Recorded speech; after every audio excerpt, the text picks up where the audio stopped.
اعوذ باللہ من الشیطان الرجیم بسم اللہ الرحمن الرحیم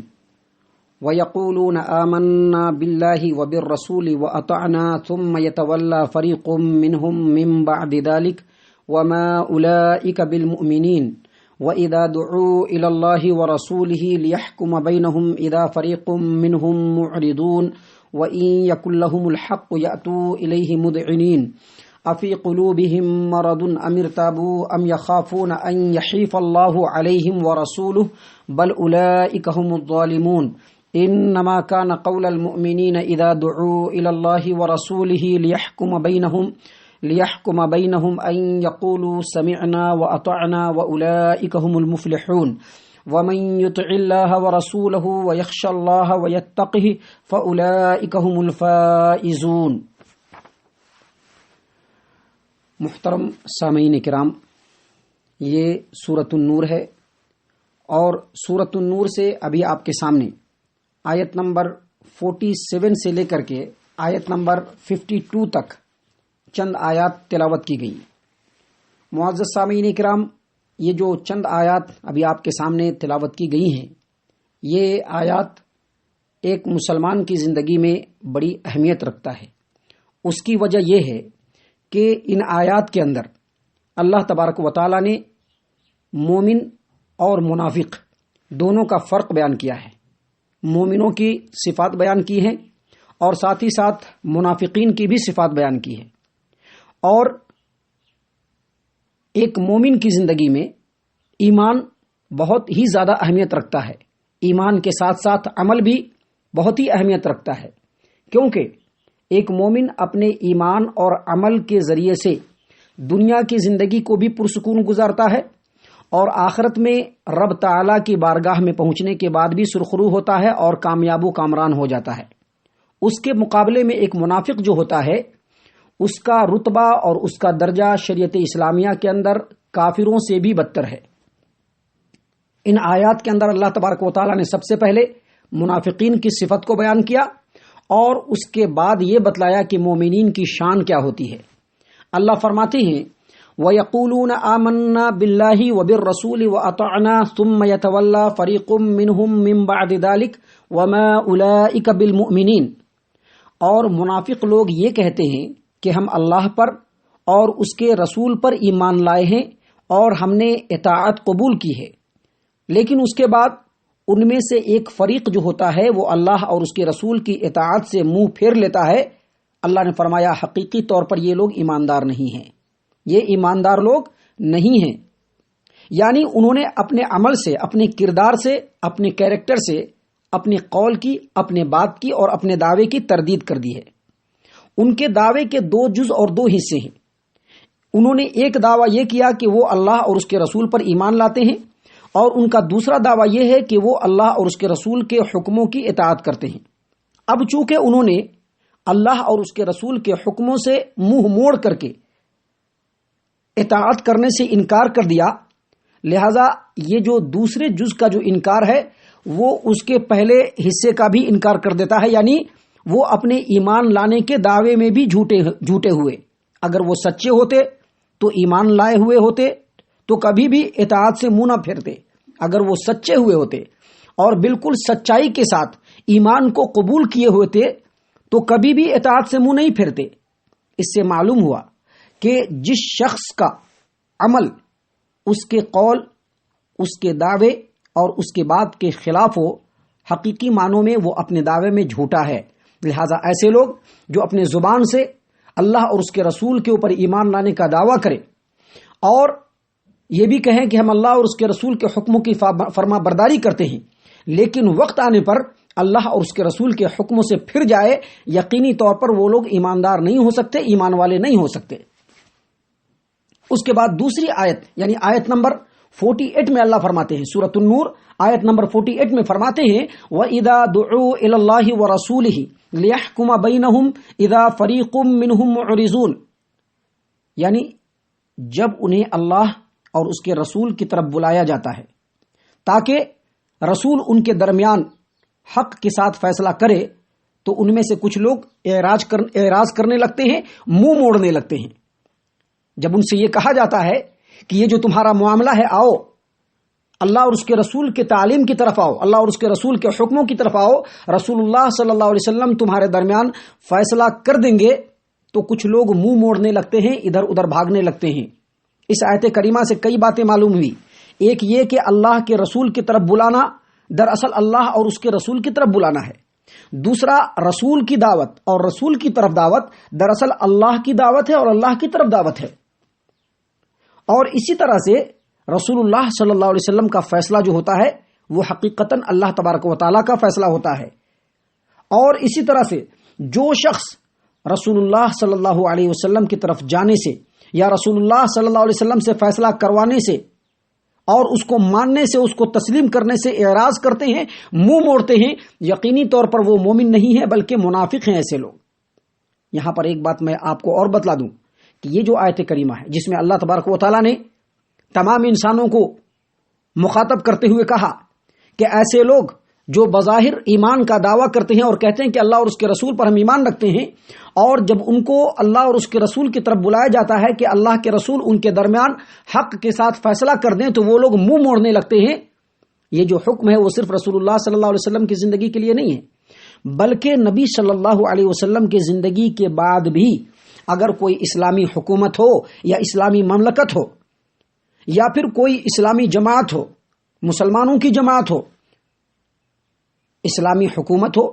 اسلامی مملکت ہو جہاں پر عدالتیں قائم ہوتی ہوں اور قرآن و حدیث کے مطابق فیصلے کیے جاتے ہوں، یا پھر کوئی مسلمانوں کی جماعت ہو جہاں پر قرآن و حدیث کی روشنی میں ہی باتیں کی جاتی ہوں، اگر ایسے جماعت کی طرف یا پھر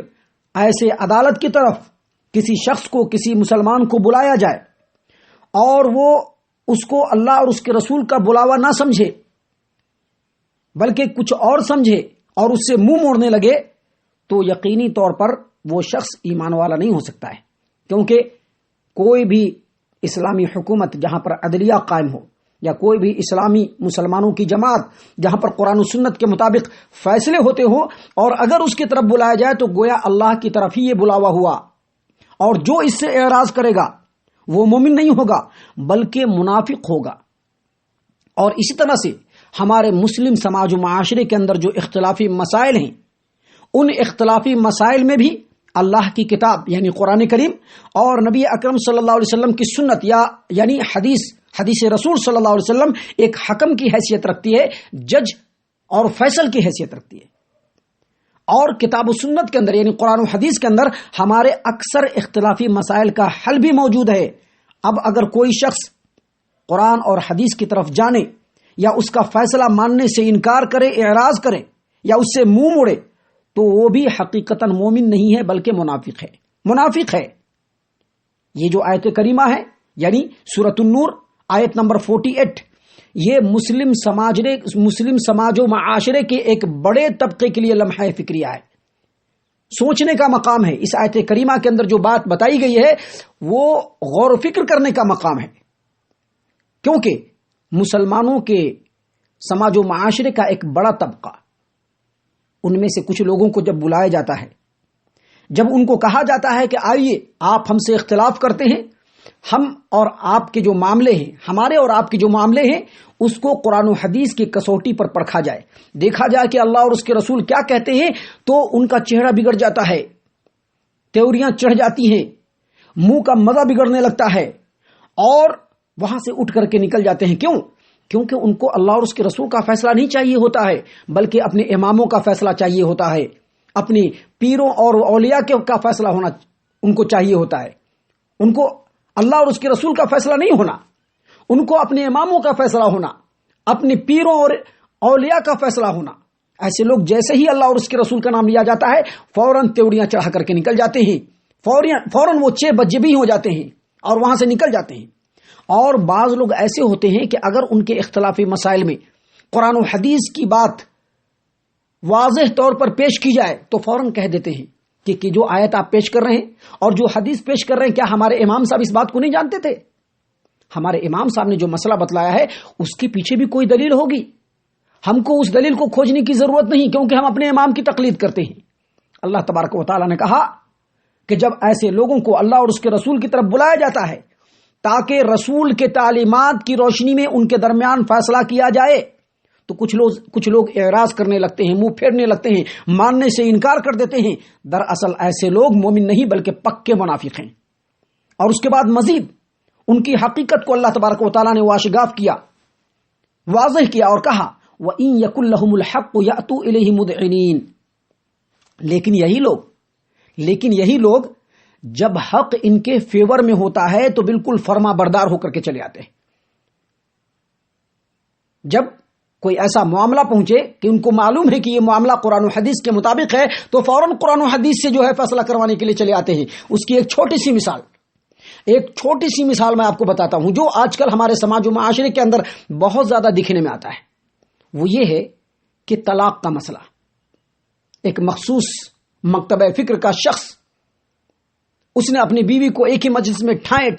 3 طلاق دے دیا۔ اب وہ اپنے امام صاحب کے پاس پہنچا، اپنے علماء کے پاس پہنچا، پوچھا کہ بھائی ایسا ہوا، کہا کہ تمہاری طلاق ہو گئی، اب تم کو اپنی بیوی سے الگ ہونا ہوگا۔ اس نے پھر سماج و معاشرے میں پوچھنا شروع کیا، یا کوئی خیر خواہ اس کا عالم تھا، اس نے کہا کہ کام کرو، تم جو ہے اہل حدیثوں کے پاس چلے جاؤ، جو لوگ سلف کے مسلک کے ماننے والے ہیں ان کے پاس چلے جاؤ، کیونکہ وہاں پر جاؤ گے تو تمہارے مسئلے کا حل نکل جائے گا۔ تم نے جو طلاق دیا ہے وہ قرآن و حدیث کے اندر اس طرح سے نہیں ہے، بلکہ ہمارے امام کے ہاں ایسا ہے، لہذا تم وہاں چلے جاؤ، وہاں تمہارا معاملہ بن جائے گا۔ فوراً وہ آدمی اور اس کے پورے پریوار اور سماج و معاشرے کے لوگ بھاگے قرآن و حدیث کی شرح میں آ جاتے ہیں، قرآن و حدیث کی خدمت میں آ جاتے ہیں اور فیصلہ کروا لیتے ہیں۔ اور پھر جب بعد میں ان کو دوسری باتوں کی اتباع اور فرما برداری کرنے کے لیے کہنا ہوتا ہے تو وہاں سے فوراً فرار ہو جاتے ہیں۔ اللہ تبارک و تعالیٰ نے یہاں پر یہی بات کہا کہ جب معاملہ ان کے فیور میں ہو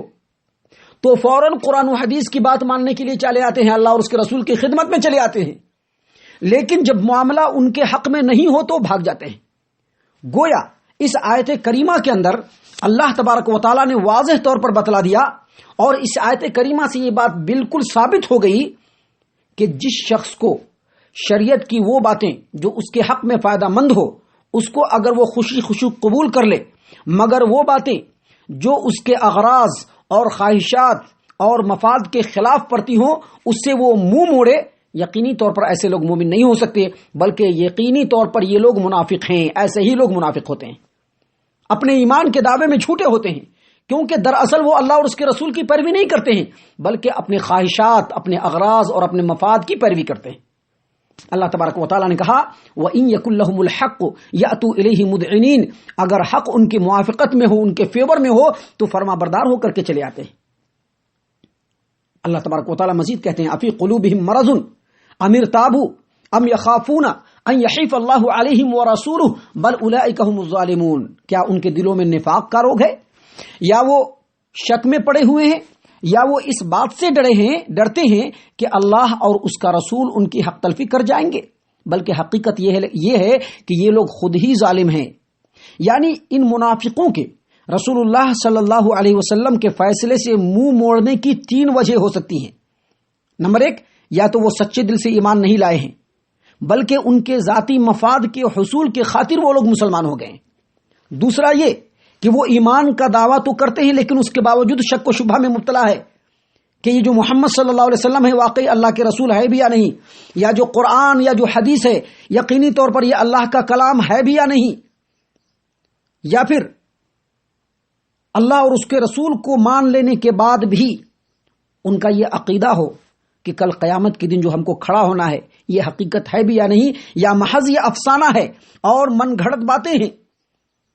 اگر وہ اللہ اور اس کے رسول کی بات کو مان لے تو ان کے دل میں یہ اندیشہ رہتا ہے کہ کہیں ہم اللہ اور اس کے رسول کی بات کے سامنے جھک جائیں اور مطیع اور فرما بردار ہو جائیں، کہیں کوئی ایسی آیت نہ آ جائے، کوئی ایسی حدیث نہ آ جائے جو ہمارے مفاد کے خلاف پڑ جائے اور پھر ہم کو ذلیل و رسوا ہونا پڑے۔ اللہ تبارک و تعالیٰ نے فرمایا بل اولئک هم الظالمون، بلکہ ایسے لوگ حقیقی طور پر ظالم ہیں۔ حقیقت یہ ہے کہ یہ لوگ خود ہی ظالم ہیں، اس لیے اللہ نے کہا افی قلوبہم مرض ام ارتابوا ام یخافون ان یحیف اللہ علیہم ورسولہ بل اولئک هم الظالمون، یا تو ان لوگوں کے دل میں نفاق کا روگ ہے، یا پھر یہ شک میں پڑے ہوئے ہیں، یا اس بات سے ڈرتے ہیں کہ اللہ اور اس کا رسول ان کی حق تلفی کر جائیں گے، بلکہ حقیقت یہ ہے کہ یہ لوگ خود ہی ظالم ہیں۔ اس کے بعد اگلی آیت یعنی آیت نمبر 51 اور 52 میں اللہ تبارک و تعالیٰ نے مومنوں کی صفات بیان کی. کہا کہ مومن کی شان یہ ہوتی ہے. فرمایا انما کان قول المؤمنین اذا دعوا الی اللہ ورسولہ لیحکم بینہم ان یقولوا سمعنا واطعنا واولئک هم المفلحون. مومنوں کی شان تو یہ ہوتی ہے کہ جب انہیں اللہ اور اس کے رسول کی طرف بلایا جائے تاکہ اللہ اور اس کے رسول کی تعلیمات کی روشنی میں ان کے درمیان فیصلہ کر دیا جائے، اللہ اور اس کے رسول ان کے درمیان فیصلہ کر دیں، تو ان کی شان یہ ہوتی ہے، وہ یہ کہتے ہیں کہ ہم نے سن لیا اور اطاعت کیا. ان یقولوا سمعنا واطعنا، ان کی شان یہ ہوتی ہے کہ وہ فوراً کہتے ہیں کہ ہم نے سنا اور اثر کو جھکا دیا. ایسے ہی لوگ فلاح پانے والے ہیں، ایسے ہی لوگ کامیاب ہیں. وَأُولَئِكَ هُمُ الْمُفْلِحُونَ. یعنی مومنوں کی نظر منافقوں کی طرح سے، مومنوں کی جو نظر ہوتی ہے ان کا جو ٹارگٹ ہوتا ہے وہ منافقوں کی طرح سے اپنی ذاتی مفاد پر نہیں ہوتا، بلکہ وہ اپنے تمام تر مفاد اور اپنے تمام تر فائدے اس بات میں سمجھتے ہیں کہ اللہ اور اس کے رسول کی دل و جان سے اطاعت کی جائے، اور وہ اس بات کا انتظار کرتے رہتے ہیں کہ اللہ اور اس کے رسول کا کوئی حکم انہیں ملے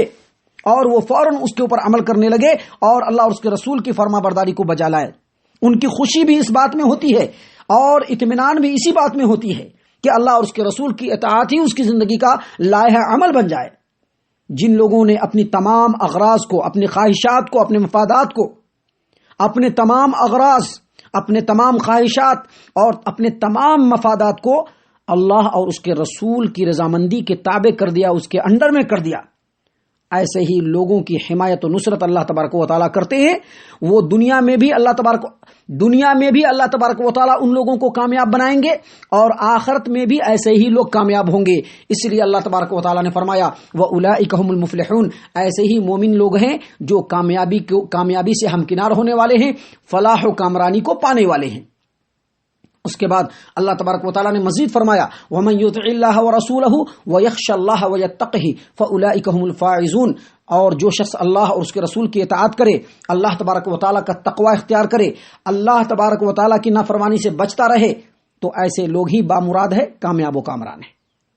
معزز سامعین کرام، یہ آیات ہیں، ان کی روشنی میں ہمیں اپنی زندگی کا جائزہ لینا بہت ضروری ہے اور یہ دیکھنا ضروری ہے کہ ہم ایمان والے ہیں یا نہیں. اللہ تبارک و تعالی ہم تمام کو ان آیات کی روشنی میں اپنی زندگی کو سنوار لینے کی توفیق عنایت فرمائے. آمین یا رب العالمین. وما علینا الا البلاغ المبین.